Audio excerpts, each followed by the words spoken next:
Les trésors d'Afrique, notre patrimoine nous forme, nous individualise et nous rend dissemblables. Les trésors d'Afrique, une plongée dans la splendeur de notre continent. Présenté par l'experte en patrimoine, Louisa Galaise sur Ifriqiya FM. Sur Ifriqiya FM.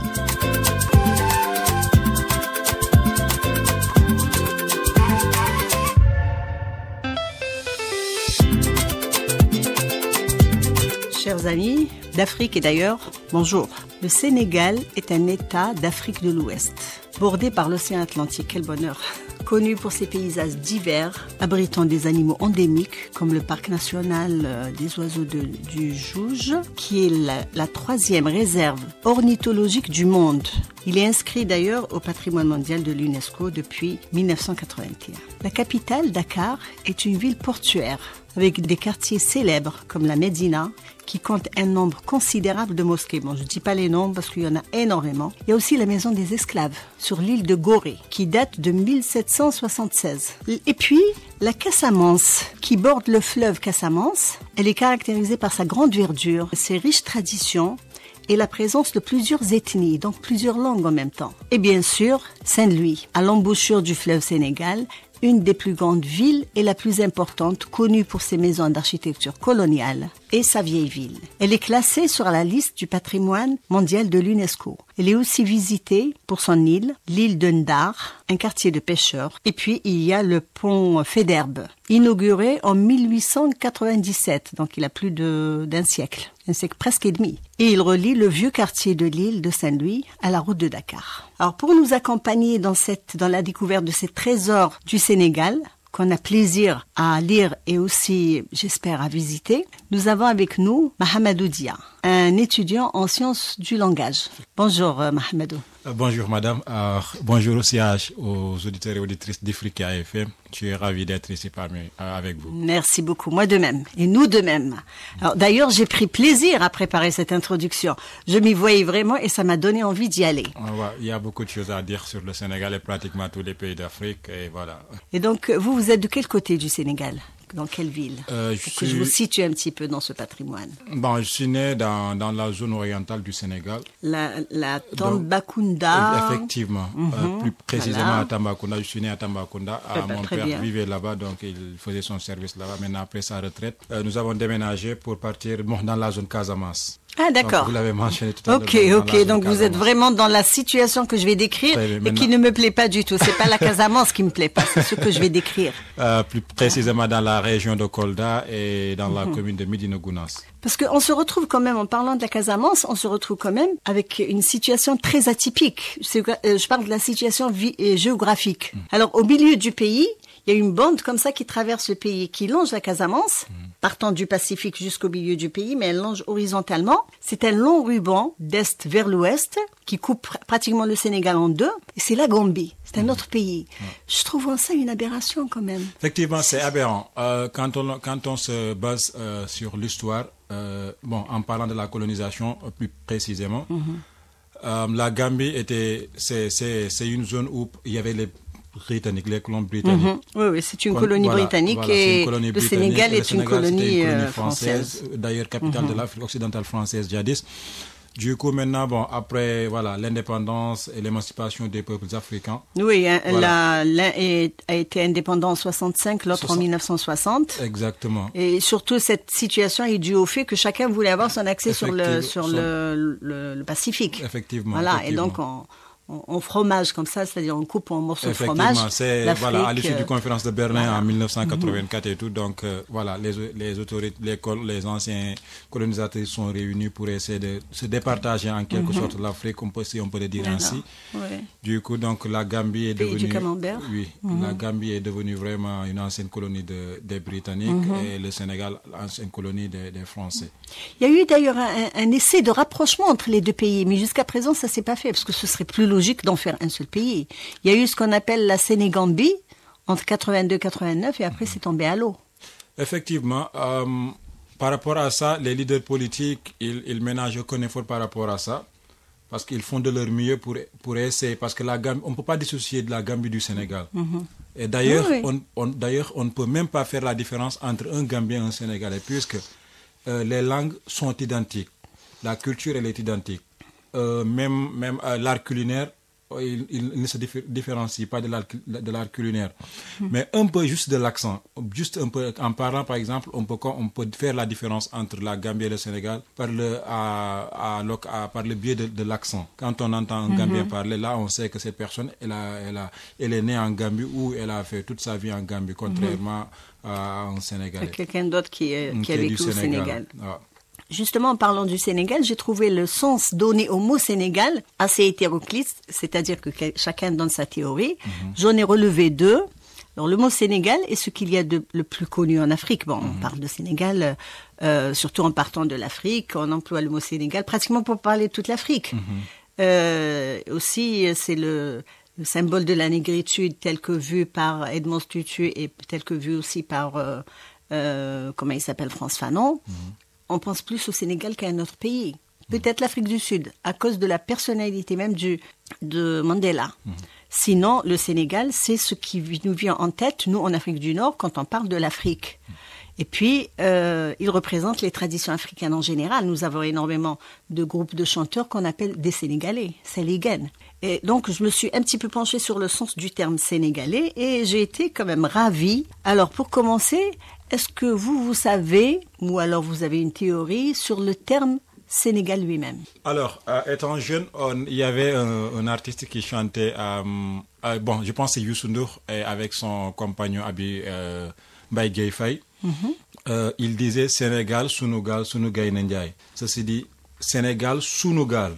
C'est dérivé du mot Sunugal. Oui, qui veut dire pirogue. Qui veut dire notre pirogue, exactement. Oui. Donc c'est quelque chose qui est un peu possessif, qui veut dire notre pirogue. Parce que c'était des pêcheurs, surtout. Effectivement. Donc ce qu'on peut comprendre par notre pirogue, quand on est dans une pirogue, par exemple, quand la pirogue est en train de chavirer et tout, donc chacun met la main à la pâte. Chacun met dans la main à la pâte. C'est un symbole de solidarité, de vivre ensemble, oui. Solidarité, d'union, parce que, par exemple, quand on rampe ou quand on est en train on est dans un bateau et tout, donc une personne ne peut pas juste manœuvrer le bateau. Oui, c'est clair. Une personne ne peut pas surtout juste une pirogue. Exactement. Un bateau électrique, oui, mais une pirogue. Effectivement, c'est une pirogue. Donc, une personne juste, il va falloir que l'autre côté, les gens se rampent, d'autres aussi également que les gens se rampent. Donc, à force de faire ça, cette fusion va donner, à une vitesse supérieure à la pirogue si c'était juste donné à une seule personne. Donc, ceci reflète vraiment l'origine du mot Sénégal. Donc, au fur et à mesure, peut-être qu'ils vont changer ça pour dire Sénégal, comme ça, comme beaucoup, par exemple, de pays, d'autres par exemple, la Tanzanie et autres qui avaient une autre origine, mais ensuite, après l'émancipation et tout, beaucoup de pays, ils vont essayer de changer ça pour essayer, d'être beaucoup plus... pour que la lecture soit beaucoup plus fluide par rapport aux autres personnes qui n'en ont pas la capacité de lire le mot. Par contre, au sujet du Sénégal, moi j'ai trouvé une autre interprétation qui nous rapproche quand même de l'Algérie et du Nord. Parce qu'on dit que l'autre théorie du terme Sénégal qui est considérée actuellement comme la plus plausible, rattache le toponyme Sénégal à une tribu berbère, donc qui est partie de l'Afrique du Nord, pourquoi pas de l'Algérie, qui s'appelle Sanhaja. Ça va donner Zenaga, ça va donner Sénégala. C'est une théorie forte, c'est aussi possible. Pourquoi? Je pense qu'on va en parler après, j'espère. Quand on parle par exemple de l'aspect de la religion, le Sénégal est majoritairement musulman. Oui, 14%. 14-15%. Presque autant que l'Algérie, qui est à 98%. Très bien. Oui. Donc, l'islam est rentré au Sénégal, on peut dire, au 8e, 9e siècle. Pas très loin des autres pays. Effectivement, donc au 8e, 9e siècle. Et c'est avec ces berbères, le commerce l'islam est rentré au Sénégal par les Toucouleurs ou les Peuls, donc qui étaient la plupart des bergers donc, qui faisaient le commerce. Ils sont rentrés en contact avec les berbères. Donc également, ça peut expliquer également que Zenaga ou Chenaga et tout, ça peut également expliquer que peut-être également le mot Sénégal peut venir aussi de... C'est possible, oui. En tout cas, en parlant de la Tidjania, on sait qu'aujourd'hui, que la Tidjania qui avait son siège en Algérie. Algérie. Mais après, à cause des forces coloniales, ça a été... Quand on on déloge une tariqa soufie, c'est pas comme si on délogeait une personne ou une famille. Non. Il y a le wird, là où par le wird, ça devient le siège principal. Et là, c'est le wird qui est parti, en fait, au Sénégal. Donc, la Tidjaniya joue aujourd'hui un rôle majeur dans la spiritualité du Sénégal. Elle a aussi un impact sur la vie sociale, c'est-à-dire que les gens sont musulmans à travers la Tidjaniya et non pas à travers l'orthodoxie de l'islam. Bon, son expansion de l'Algérie au Sénégal est le résultat d'un processus complexe, mêlant voyage de savoir, réseaux commerciaux, échanges culturels. Donc, il y a eu des savants qui sont partis, des commerçants qui partent et qui expliquent qu'est-ce qu'ils ont appris. Les commerçants étaient un peu plus intellectuels qu'aujourd'hui. Mais c'est surtout la pression coloniale, comme je disais, qui a fait que la tariqa a été délogée, il y a un terme aujourd'hui qu'on emploie pour l'économie, ça ne me reviendra pas. Donc, elle s'est installée au Sénégal et c'est devenu la Zawiya mère, la maison mère. Dis-moi, est-ce que toi, du coup je te tutoie, est-ce que tu as déjà assisté aux festivités de la Tidjaniya à Dakar? Je suis Tidjani. D'accord, voilà. Ok. Je suis Donc, Tidjani. ça te fait plaisir ce que je raconte. Ouais, je suis Tidjani et la Tidjaniya, c'est un mode de vie. C'est une mode de vie. Donc, j'en ai assisté à plusieurs reprises, pas simplement à Dakar, mais c'est à travers toutes les régions du Sénégal. Donc, il y a beaucoup de maisons religieuses. Bon, quand je dis maisons religieuses, par exemple, des guides religieux au Sénégal. On peut citer en l'occurrence Baye Niass, on peut citer Cheikh Omar Foutiyou Tall, on peut citer Cheikh Ahmed Tidiane Ba, on peut citer El Hadj Malick Sy, mais la Tidjaniya est venue au Sénégal par le biais de Cheikh Omar Foutiyou Tall. Oui. Là, c'est dans les années 1800 aux environs.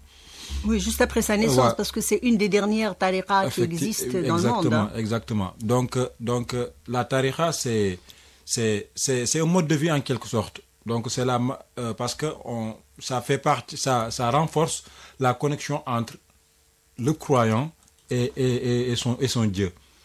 Oui, et surtout, ça donne ce sentiment intérieur de quiétude que nous ne sommes pas obligés d'une religion. Nous allons vers la religion parce que c'est ce qui nous attire le plus dans ce monde ici-bas. Donc, c'est des askars que l'on fait pour mieux renforcer le lien entre le Tout-Puissant et sa propre personne. Et ça également, c'est un moyen de connexion pour permettre également au peuple de se rencontrer et faire des commémorations comme l'a prescrit Cheikh Ahmed Tidiane Chérif qui est algérien, comme vous l'avez mentionné. Donc, voilà, c'est en quelques termes, c'est un peu ça.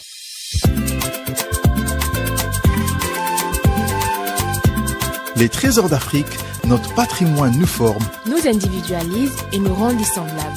Les trésors d'Afrique, une plongée dans la splendeur de notre continent. Présenté par l'experte en patrimoine, Louisa Galaise sur Ifriqiya FM. Sur Ifriqiya FM.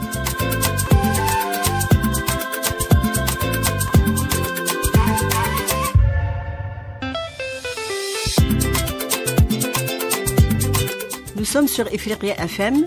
Nous parlons des trésors du PCI au Sénégal, du patrimoine culturel immatériel au Sénégal. On a commencé par parler de la religion. Je suis avec Mahamadou Dia du Sénégal qui nous a parlé avec beaucoup d'enthousiasme et avec beaucoup d'amour de la Tidjaniya. Mais pas que, le patrimoine du Sénégal est très riche.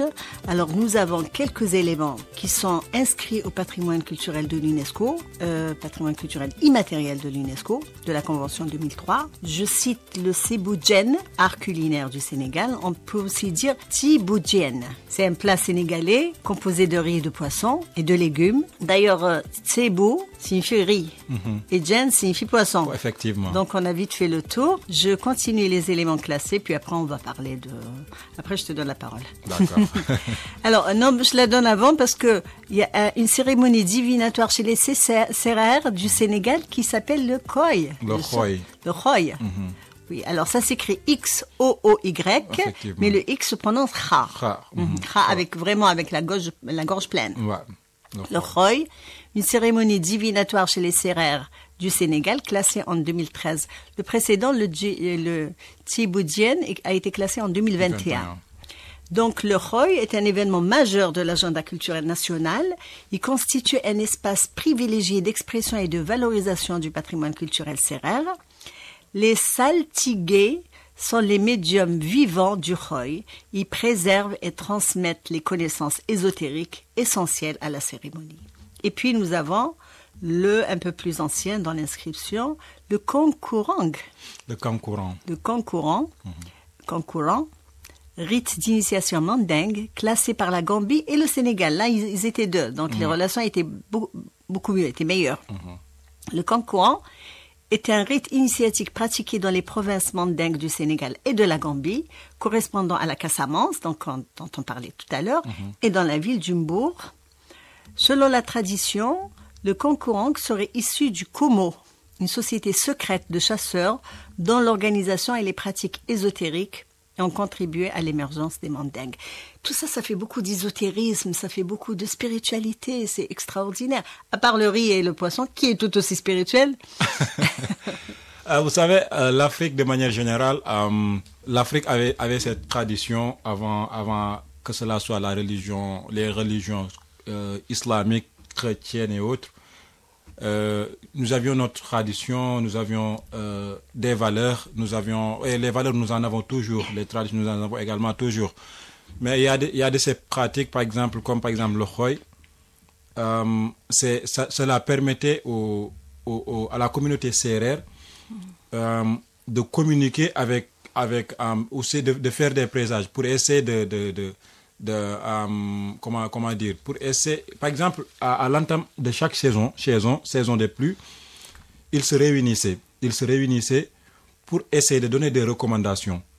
Ces recommandations, c'est en rapport, par exemple, si on fait ceci, nous aurons une semence rentable. C'est des recommandations ou c'est des invocations? Des recommandations. À la population? Oui, des recommandations. D'accord. Donc, faisons ceci, faisons cela.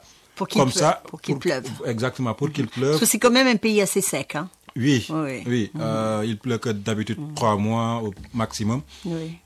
3 mois maximum. Il y a facilement 9 mois de sécheresse sans pluie. Oui, sans pluie. Donc, le khoy, c'est une cérémonie d'initiation. Et vous avez également mentionné du Kankourang. Le Kankourang aussi, c'est un rite initiatique. À savoir, par exemple, c'est beaucoup plus fait par les Mandingues. C'est une ethnie qui se trouve également en Gambie, en Guinée-Bissau et tout. C'est une initiation, par exemple, quand on est jeune, on passe de l'état jeune à un état adulte, là, avec la circoncision des jeunes. Donc c'est un rite de passage. C'est un rite de passage, exactement. Donc dans ce rite de passage, c'est dès lors que le Kankourang est organisé pour essayer de prendre en charge ces jeunes qui sont en train de passer de l'adolescence à l'état adulte. Oui. C'est une initiation. C'est une initiation. Donc, à travers ça, il y a l'éducation, parce qu'on les met tous dans une même demeure, dans une même maison. On les apprend même à la manger. La manière dont on mange, on les apprend de très bonnes manières. Donc, il ne faut pas manger de cette façon, il ne faut pas parler de cette façon, il ne faut pas s'asseoir de cette façon, il ne faut pas parler de cette façon, il ne faut pas marcher de cette façon. Donc, le Kankourang, ça rentre dans cet ordre. Donc, on apprend vraiment à l'enfant à devenir un homme. À devenir un homme. Donc, dans tous ces aspects. Donc, le Kankourang, c'est un peu ça. Et si on revient au Thiéboudjen, le Thiéboudjen, c'est issu, on peut dire que quand on dit Thiéboudjen Pendambay, c'est comme s'il y a une dame qui s'appelait Pendambay, qui avait l'habitude de le faire. C'est issu de Saint-Louis. De Saint-Louis, vous l'avez mentionné avec sa capitale, on peut dire sa capitale Ndar, avec le pont Faidherbe et tout. Donc c'est le plat le plus consommé au Sénégal. Il y a par exemple certaines concessions H24 ou une semaine. Et c'est le plat qu'on va retrouver dans les festivités, dans si, tous les événements majeurs. Par exemple, pendant les cérémonies de baptême, de mariage, on va quand même remplacer le poisson par la viande. Oui.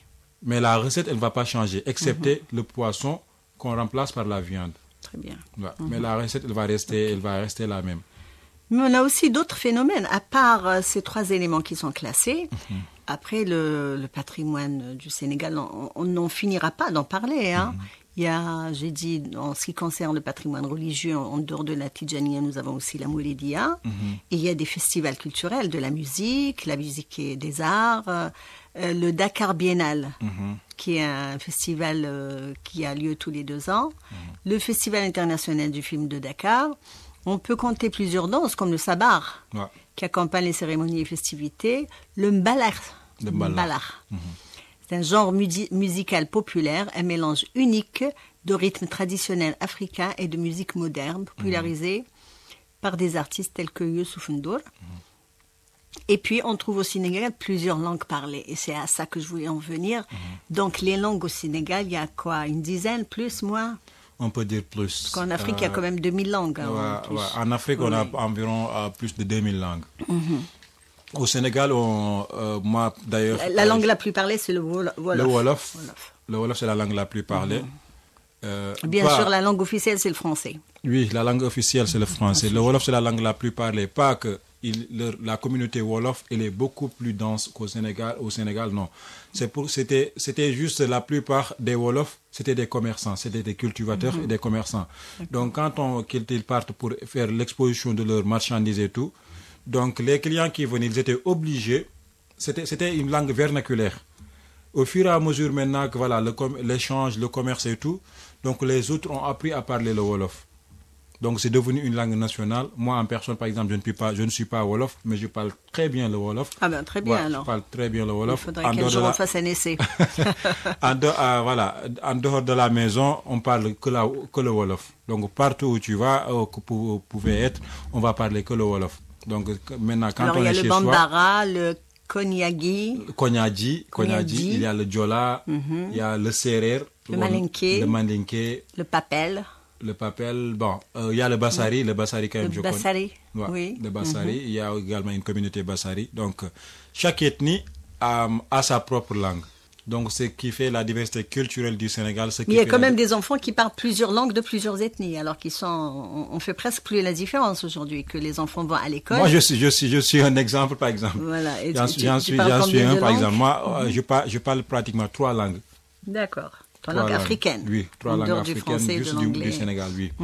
Donc, ceci dit, ma langue maternelle, le Wolof et le Bambara, qui est issu du Mali, qui est parlé la plupart au Mali.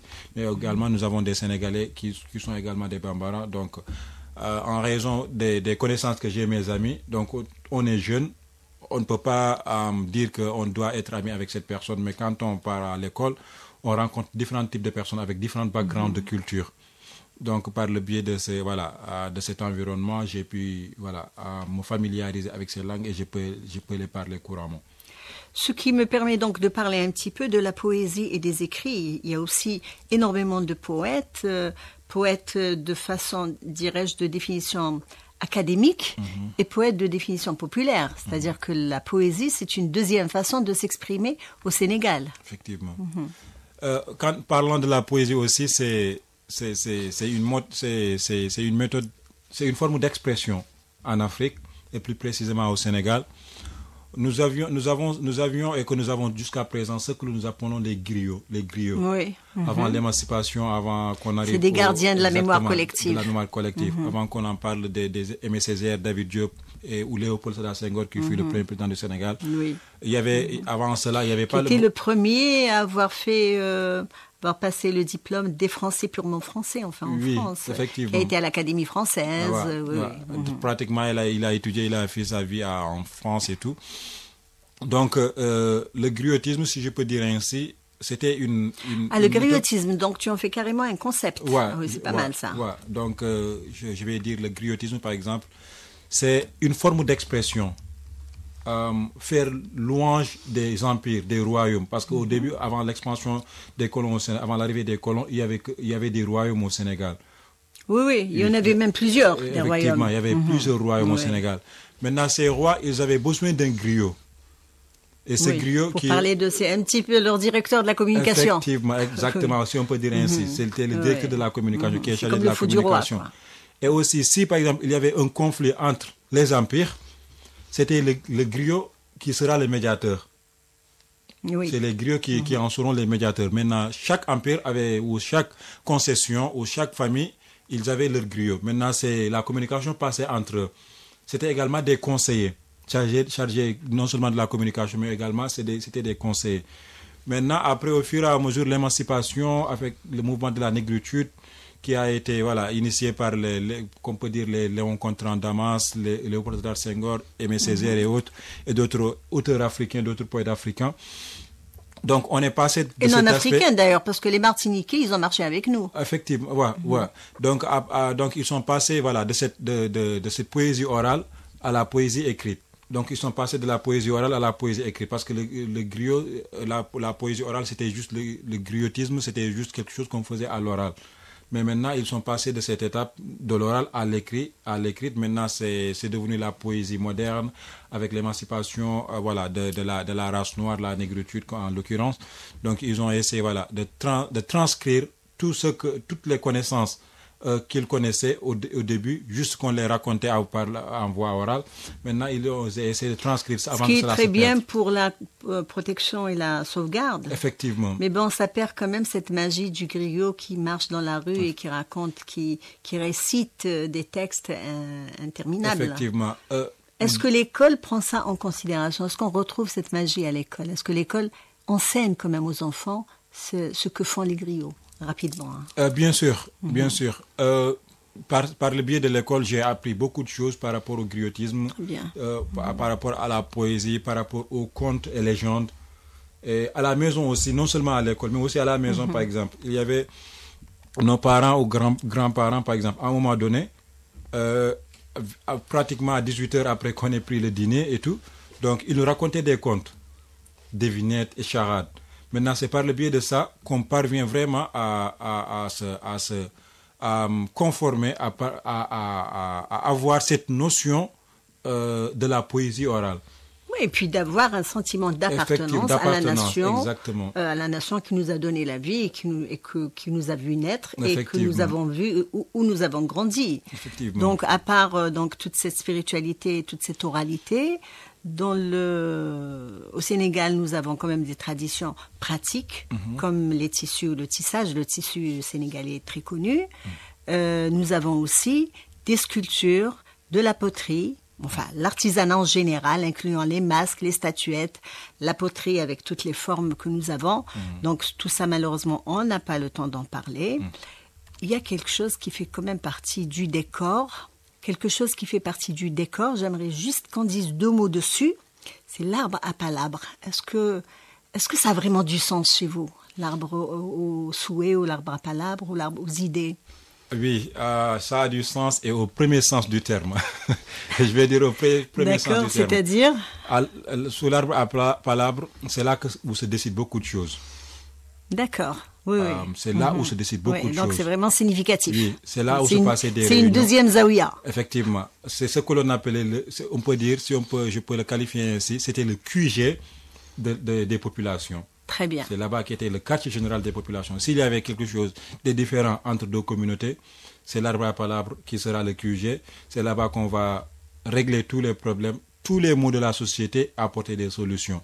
Donc, pour ne pas pour être bref, c'était le QG des populations. J'ai une question pour toi. Tu en parles avec tellement d'amour, tellement de passion. J'ai envie de te dire... D'abord, tu es là depuis combien de temps? Tu es en Algérie depuis quand? Bientôt 2 ans. D'accord. Est-ce que tu es reparti entre-temps? Non, pas encore. Qu'est-ce qui te manque le plus? En 2 mots. La famille. Oui, la famille, l'art culinaire aussi. D'accord. La famille, l'art culinaire. Voilà, donc... Et qu'est-ce que tu as trouvé en Algérie qui te plaise, qui te rappelle un petit peu ton pays, à part l'accueil des gens? Parce qu'on me dit à chaque fois, c'est l'accueil. La courtoisie. C'est l'accueil. Oui, donc c'est pas différent, pour ne pas dire c'est pas aussi, mais c'est pas différent du Sénégal. Oui, mais ça, c'est l'Afrique. C'est l'Afrique. Oui, mais quelque chose d'autre. On se sent chez soi. Et puis l'art culinaire aussi d'Algérien, j'aime beaucoup. Il y a des nourritures que j'aime beaucoup. Notre couscous à la place du riz. Oui. Moi, le couscous, je ne suis pas trop fan du couscous, mais quand même la shorba, j'aime beaucoup. D'accord, ok. La shorba, j'aime beaucoup, voilà. Et qu'est-ce que tu souhaites prochainement par rapport à ce que tu veux, retrouver ta famille, avoir des relations intergénérationnelles entre l'Algérie et le Sénégal, c'est comme tu veux. Voilà, on est en quête du savoir et puis on espère un jour arriver là où on souhaite et ensuite rentrer au pays tout en gardant des relations diplomatiques avec l'Algérie. Il y en aura.